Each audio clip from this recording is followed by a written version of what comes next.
Super Saiyan 4 alone makes this section a 5 out of 10. In terms of design, I think this is easily the most creative transformation a Saiyan has had in the 30 plus years of Dragon Ball. To start off the stream with a bunch of positivity. 10 Gifted starts off the stream in such a positive limelight. You don't want to know what's the exact opposite? This guy's opinion on Dragon Ball GT. You want to see the title of the video, chat? Dragon Ball GT sucks, and here's why. Chat. Is Dragon Ball GT a good anime? Let's see why this guy doesn't like Dragon Ball GT. In the series I did on Dragon Ball Z, I did my best to break down what I enjoyed and didn't enjoy in every arc, a loose play-by-play of the story. I know some people view it differently, but I see Dragon Ball Z as 4 major arcs. The Saiyan arc, the Frieza arc, the Android arc, and the Buu arc. Correct. Within those 4, I believe only one of these is great, and if you've seen the videos on my channel, it's no secret. One of them is pretty good, another is solid, and the last arc in the series is just a letdown. But That's interesting. So only Frieza's great, Saiyan Saga's good, Cell Saga is good for you as well, and then you had... Now, this is a year ago, so to be fair to Toon, before y'all guys... this is almost 2 years ago. Damn, time flying. So maybe his opinions have changed. But nah, I don't know about saying the Saiyan Saga isn't great. If anything, I would say the Saiyan Saga would have to classify as great. I could see someone not liking Cell and Buu, but yeah, I would have to say the first 2 arcs got to be considered great. At that point, goddamn. I think every Dragon Ball story executes 5 major tasks, and how well each arc performs these tasks dictates how good the arc is. You have the plot, shared spotlight, a great antagonist, power-ups, and an interesting use for the Dragon Balls. Those are the 5 boxes a great Dragon Ball arc should check off. His criteria is plot, shared spotlight, great antagonist, power-ups, and the use of the Dragon Balls. For Dragon Ball, I say that's pretty fair, and I actually will give him credit where it's due. Use of the Dragon Balls does consistently matter in the show. But every arc in Dragon Ball GT failed most of these miserably.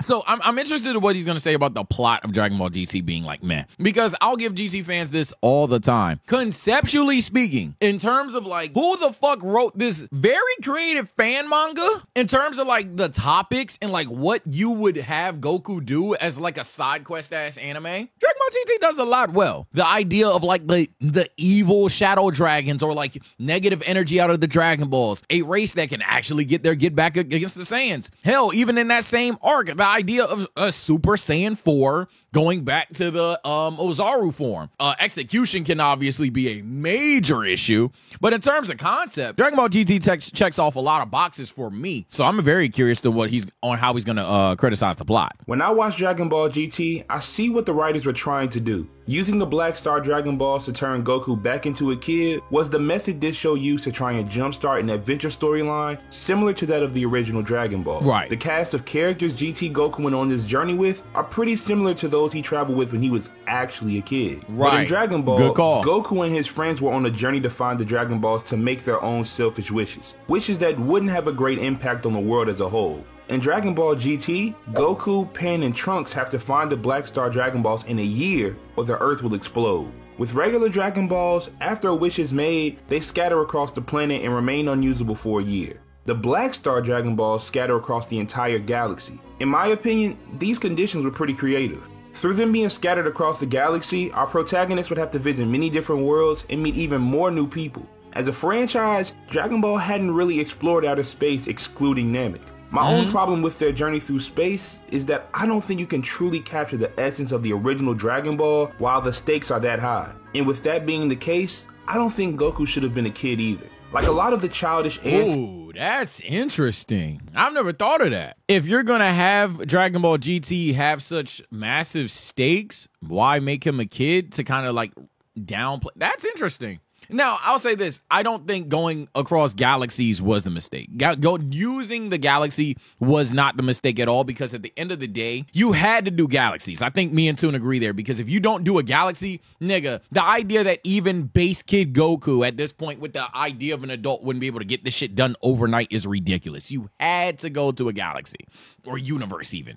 But it's interesting now. And now you think about it, I think I'll actually agree that, yeah, if you're going to have Dragon Ball GT start off as something with like major stakes, the idea to like revert the show back to its comedic nature via making Goku a kid, what you tried to do with Pan, but y'all know how I feel about that character, Giru and Trunks, you tried to have like a comedic bunch together but they were all like a family reunion, jolly LOL, but yet they're still strong bunch. You could have just had it be more serious toned. That's very interesting. I've never thought of that. I'm actually like teetering on how I feel about that. I've never thought of that approach. Takes and jokes that the show tried to execute felt out of place when you remember that the Earth and that's exactly what I'm thinking about. Yet the story does transition well into the baby arc, and I believe this was by far the best of Dragon Ball GT. Absolutely. It was a little jarring that we went straight from an adventure to a Buu arc type of story, but for GT standards, this was great. The alien had a genuine vendetta with the Saiyans, and its plan. He still said, now let me be clear, this is still like Buu Saga level. He said, now let me be clear, the peak is Buu. All right? The peak of GT is Majin Buu of Dragon Ball. We're talking about maybe not number 5 if it was in Z, all right? That's crazy. The plan was to end the Saiyan race, but to also bring back the Tuffles, a race that the Saiyans exterminated. I do like the concept had a solid so much. Exposition, and the rising action was executed pretty good as well. I'd identify this to be when Baby possessed Vegeta, creating a fighter that even Goku couldn't beat as a Super Saiyan 3. While Goku is trying to achieve a greater power, we see Oob get a transformation that never does anything, and in the process we lose a character for no reason. Goku comes back, gets a new form, ends up beating Baby Vegeta, but that fight lacks something. It's hard for me to put my finger on it.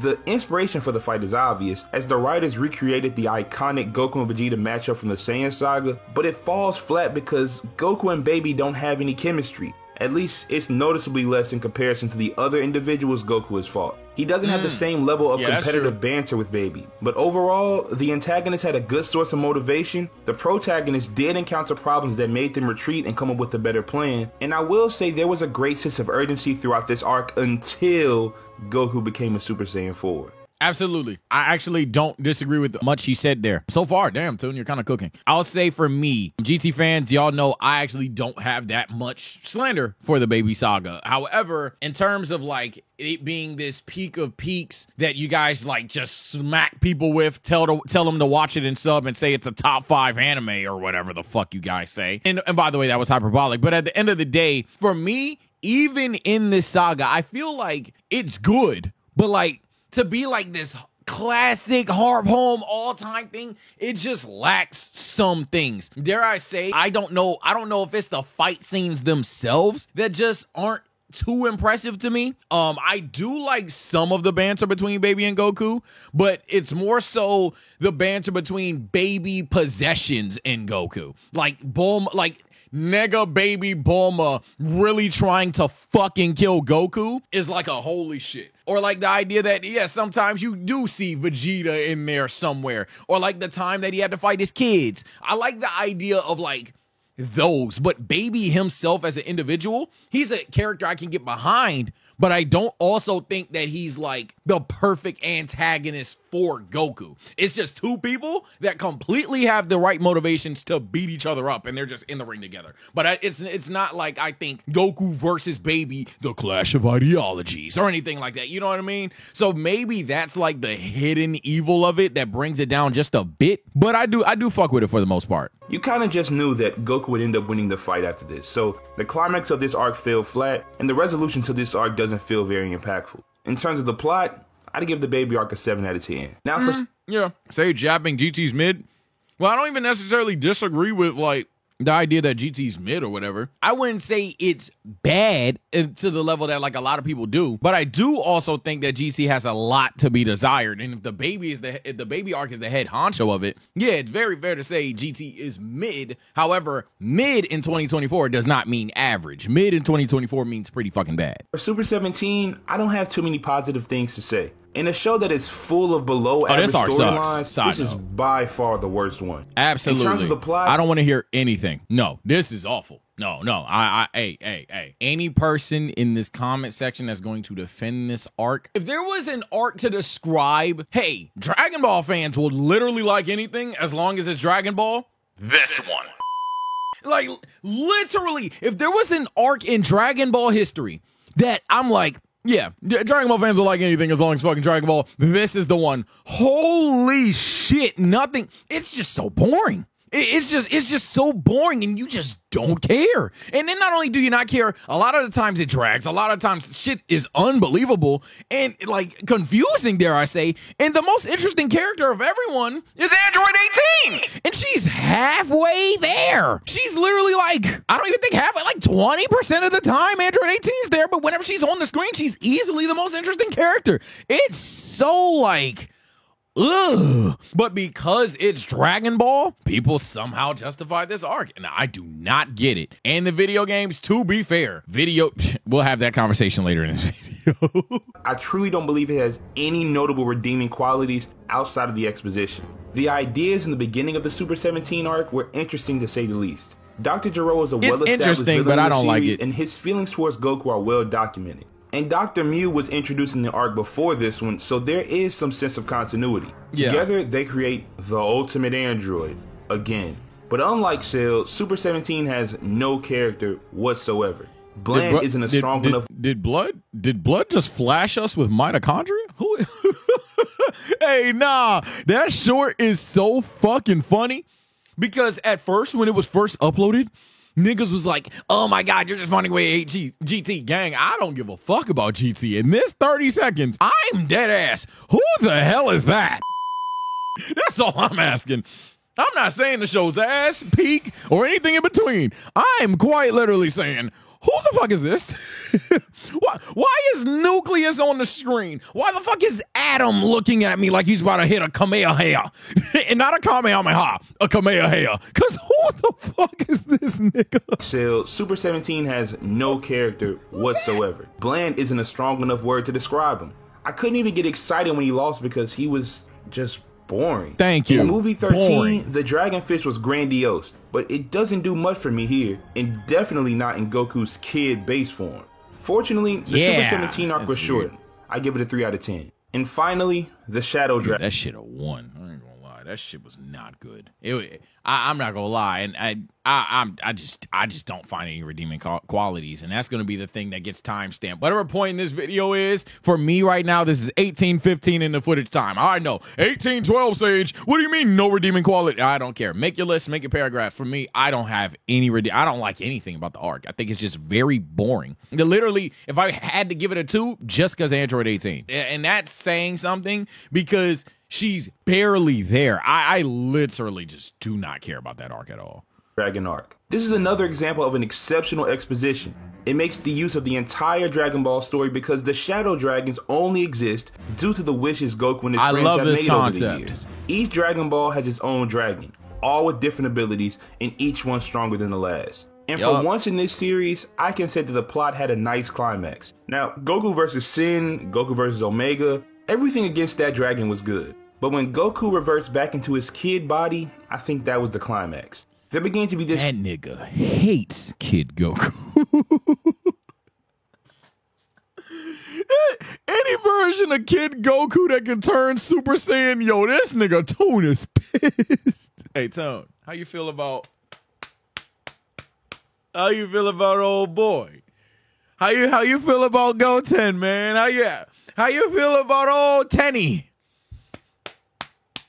How you feel about old Tenny, man? Hey, Tune, if you lurking somewhere, comment below how you feel about Goten, man, because you clearly hate anybody that turns Goku into a fucking tot. Outside of original Dragon Ball, not gonna gaslight you there. Bro hates Diama, whatever the fuck. Exactly. Hey, I don't know how to pronounce that shit. I ain't watched the trailers yet. Oh, do I watch the trailers one day?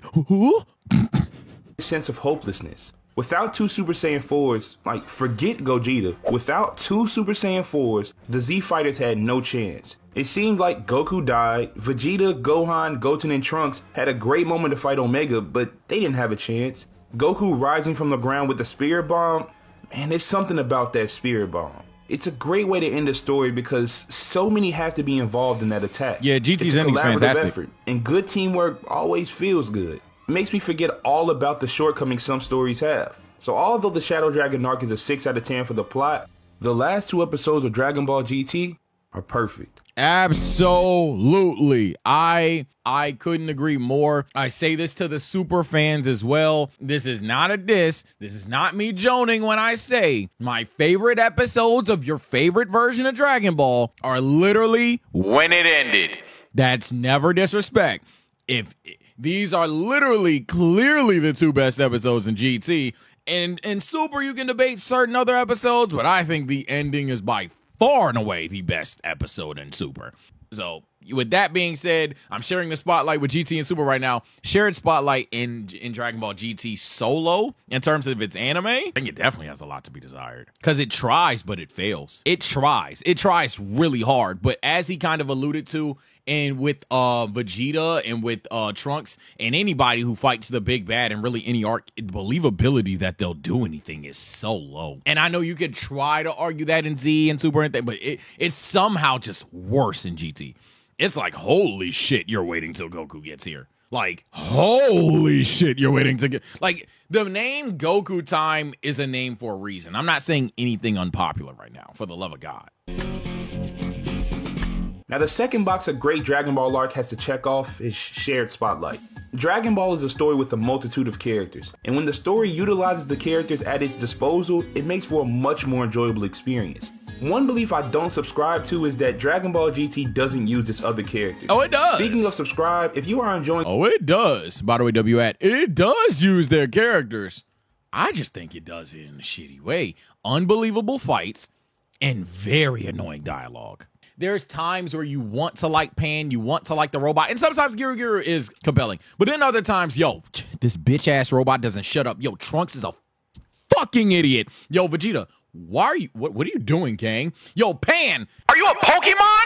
Like, it's so many frustrating moments when other characters are on the screen at times. But then there's certain rare moments. Again, I was giving 18 her flowers. How about Goten? Goten's new personality, I think, is pretty fucking cool. So there's certain times where it does execute well. And I think to say that they don't put side characters on the screen in GT is very dishonest. But nah, I would not sit here and say they do it well. Hell no. Dragon Ball GT does use a lot of its characters. Yeah, like Gohan and Goten had important roles in the Baby arc and the Shadow Dragons arc. Oob had a number of appearances. Oob was solid. I don't really have too much Vegeta was a main protagonist and main antagonist. Bulma even had a significant role. Yep. I could go on and on. Dragon Ball GT does incorporate a lot of characters. It's just that only Goku is present in the most important moments. Every other character's decisions and interactions felt inconsequential. Pan was an exception at times because she definitely had her moments, but even Trunks, who was supposed to be a part of the main trio, felt like an afterthought. Yep. So for shared spotlight, I'm gonna have to give GT a 3. No, I'll do a 4 out of 10. Yeah, he's being nice because, like, of severity of amount of screen time, and that's fine. I'm not necessarily mad at a 4 out of 10, but I'm actually going to go with the 3 that he stuttered on because I just think the execution was that bad. A lot of the side characters, but inclusion is definitely there, 100%. Oh shit, now the antagonist. This is easy. Android Super 17. You can't beat him because he's Super 17. Yeah, no, awful. The other doctor, shit, I'm forgetting his name. Yeah, he's cool, I guess. Any rehash villain was awful. Dr. Gero, Cell, and Frieza were all bad. Dr. Mew, that's his name. Yeah, he's cool, I guess. Baby's good. No complaints there. Omega Shenron, I gotta be honest, pretty meh. But, like, his character is designed to be pretty meh. Like, there's better ways to do pure evil. And he's, like, not one of those. Kid Buu is pure evil. Hell, Fat Buu and Bobbity's controlling him is pure evil. But there's just better ways to do these things than, like, how Omega was. Like, it's just like... Oh, all the other dragons? I actually love Nova. Nova's probably my favorite. Ice is cool, too. But yeah, and then some of the other dragons were awful. I'll try to keep this section short and sweet. Dragon Ball GT does not have great antagonists. One is good. You might be able to argue that he's great, but I think it's a stretch. Another is god-awful. And the last major villain is meh. If you want to include the likes of... Twin, what's going on, bro? Toon, what's going on, Twin, bro? We right here, bro. God damn. Yo, and this is why sometimes I like doing these reactions, because at the end of the day, and I'm not saying that there's not one of you chatters that will not, hey, I'll stand up to both of you bitch ass niggas. You're wrong. GT's the GOAT. But this is what why I like doing these reactions sometimes of other creators from other people that aren't like zombie brained, because like, yo, Maybe the fact that someone else is saying what I'm saying will no longer classify what I'm saying as just a random hot take. And at least now you can see that a lot of people will believe what I'm actually saying. Now, obviously, I don't need the validation. I be standing on business on my solo content all the fucking time, hot take videos, yada, yada, yada. But it's just nice every now and then when we do these reactions to see that someone out there is thinking the exact same shit that I'm literally telling you niggas that I know for a fact niggas act like I don't know what I'm talking about on. General Rildo, Legic, Lord Lu, then go on ahead. It doesn't change much. If anything, it makes the series look even worse. 3 out of 10, and Baby carries it here. Yeah, that's what I'm saying. I can't brag rap about Omega. I don't like the dancing par niggas. I literally repressed that memory, actually. And then Super 17's awful, so I don't want to hear that unless you're like a major, and I do mean major Dr. Mew fan, Dr. Blue fan, and I don't know why the fuck you would be. He's a less compelling Jiro with a backstory. And then speaking of Jiro, any character that's brought back is either animated poorly or just a poor version of themselves, literally. Yeah, I don't see. I think this is probably the weakest part of Dragon Ball GT. You just have to say Baby's the GOAT, LOL, 8 out of 10. Okay, so dancing Para over Ginyu Force. And by the way, while we're here, while I'm reading chat, let's just stop at this moment to say, gang, this is not me hating on GT. I get that's how this shit goes, bro. If you're not glazing reacting, you're hating. I literally have a video where I'm watching Dragon Ball GT episodes and I go, oh, that's not that bad. Chat's bugging, that's good. I'm literally just talking about the show. Power-ups and transformations, one-hitter quitter TKO. I mean, when they're there, they're okay. But yeah, when they're there, they're okay. Super Saiyan 4 carries, but it's nothing crazy. Power-ups and transformations will always be the most marketable aspect of the Dragon Ball franchise. The golden hair of a Super Saiyan is recognized all around the world, and I believe Dragon Ball GT does a very good job with transformations. Yeah, conceptually. Now, how am I judging this? I'm going off of creativity, the look, and its place within the story. This would be the highest grading in this video. Super Saiyan 4 alone makes this section a 5 out of 10. In terms of design, I think this is easily the most creative transformation a Saiyan has had in the 30 plus years of Dragon Ball. The use of Great Apes in this show was a positive because it had been gone from the story for such a long time. For Baby to hate the Saiyans in their barbaric ways so much, it's quite ironic that he used the form of a Saiyan in their most barbaric state. Correct. I know this is unpopular, but the idea of Super 17 is unique to me, I'm sorry. I know people don't like him, I don't like his character, and his arc sucks, but the concept is hard. I'll give this section an 8 out of 10. I'm not a big fan of the 17 concept. Me and Toon would disagree there. I don't see the hype, but I'm gonna give it a 7 because I do think Super Saiyan 4 does carry there. I do think that the design for Super 17, if you must have a Super 17, was creative. I do think that the dragons, for the most part, some were just but was creative. So I'd give it like a 7. I don't think it's that bad. I'm not going 8 up though. I think most Dragon Ball fans recognize Dragon Ball GT as the worst Dragon Ball series to date, but some of the transformations from this show are some of the most beloved in the franchise. Now this is interesting. He just said that the power-ups are his highest ranking. Maybe this is like the hidden evil. Because what's really damning about Dragon Ball GT is that the story's premise is about getting the Dragon Balls here. And if this isn't something that you're bragging home about the series, that is kind of a hidden red flag. So let's see what he thinks about this.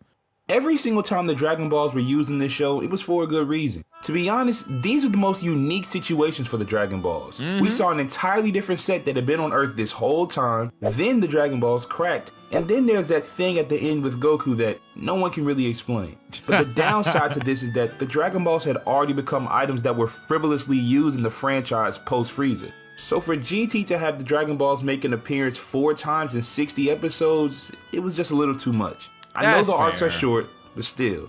Just for how new and peculiar the situations for the Dragon Balls were, I'd give this section a 7 out of 10. That's a fair criticism. I didn't see where he was going at. Okay, that's fair. Because I was going to say, what are you going to slander too much about the Dragon Balls here? That's fair. They were used a lot in 60 episodes. Yeah, that's fair. So let's get the numbers right. For the plot, the 3 major arcs were 7, 3, and 6 respectively. All of which were out of 10, so we have 16 out of 30. I'm going to do my own math. Fuck it. Baby, yeah, I agree, 7. Super 17, 1. Not doing that shit with you. Shadow Dragons, hot scorcher take. I know I'm alone on this. I'm just not a big fan of the Super Saiyan 4 Gogeta fight, y'all. Like, again, in the video games, fucking awesome, but watching that shit, bro, I'm sorry, it just wasn't animated in the way that, like, because truth be told, I played Budokai Tenkaichi 2, then Budokai 3, then Budokai Tenkaichi 3 before I watched Dragon Ball GT. It's a true story. So maybe that's the reason, and maybe that's a petty reason. But considering I played the game, I saw this nigga doing some of the OD cool shit, and then I saw it get mimicked for a second, you know, when he's just standing there and then and he like turned out fucking kicked this nigga in the fucking face 50 times over or some shit. It was awesome. But then, like, for example, the shower Kamehameha. So you play Fighters, it looks like this, right? You play the Budokai games or Xenoverse, it looks like this. You know what I'm saying? Shit looks crazy. And then in the anime, it looks like this. And it's just like, damn. It's nothing like, you know, and that's just how I feel about him. Like, the way that he had the fight in the fight, too, I understand why he had to do the get the negative energy out stage, blah, blah, blah, blah, I get it. But it was still like, damn. I say that to say I do love the ending. I'm not going to go below a 6. I'm not going to go below a 5 because I really do love the ending. I really do like the things with Ice and Nova Shenron. But yeah, there's a moment during the climactic fight that it kind of drags for me. So I'm going to go 1 below him here. I'm going to go 2 below him here. For shared spotlight, we have a 4 out of 10. For antagonist, That's GT fair. is a 3 out of 10. I'm actually going to bump this up to 5 because I literally think you do it a lot, but it's executed bad. I don't know if I said 3 earlier, but I'm actually going to change my mind here. I think GT did it a lot. They just did it so damn. No, I'm not. I'm going to keep it at 4. I tried, bro, but like the more I'm talking, like I just don't like the execution on some characters, man. So I'm going to keep 4 here. The antagonist. For power-ups, we have an 8 out of 10. And for the Dragon Ball uses, we have a 7 out of 10. I'm going to give the Dragon Balls an 8 out of 10. Me personally, I like the idea that they tried to use them so much considering the show was built around, hey, we're going to look after the Dragon Balls again. But we only get 60 fucking episodes, so it's understandable even. But at the end of the day, he did have a good point. Because I was going to say, damn, I might even say 9. But nah, he had a good point. They are used a ton to the point where if you're a try-hard Dragon Ball fan, it is unbelievable. Like, okay, bro. Altogether, that's a 38 out of 70. So what I took 3 points from this, that's 35 out of 70. Then I added 1 more, that's 36 out of 70. I don't know about you, but where I come from, that's a fat F. I'm not surprised by this stuff. Before doing this, I thought maybe GT could pass.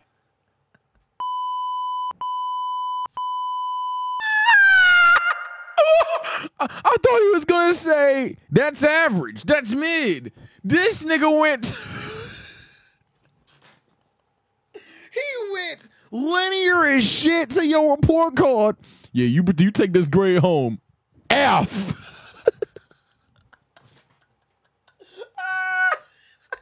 See, now that's hate.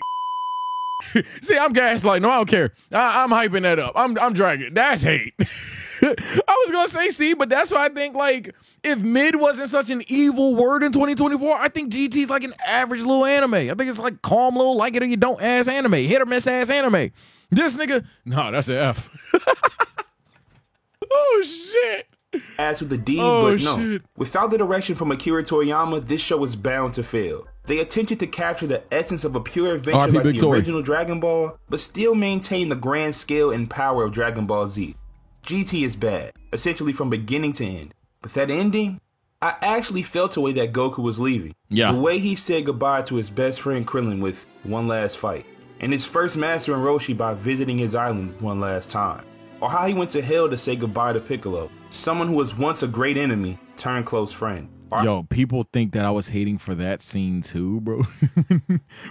When Goku just wouldn't jump through the fucking portal. Editor, roll a clip, bro, because they're not gonna know what I'm talking about. The hole will close up and we'll both be stuck. I won't be able to hold it open much longer. Goku jumped through the To hole. stay in hell for good? That's okay. It was part of the plan from the beginning. It's no big deal. Goku, for the love of God, jump through the goddamn hole. Come on, Goku. Get out of here. Now. Okay, I'm going. But I will pay you back for this, I Shut up! Go through the hole. promise. Thanks. Just get going. I can't thank you enough, Piccolo. Stop.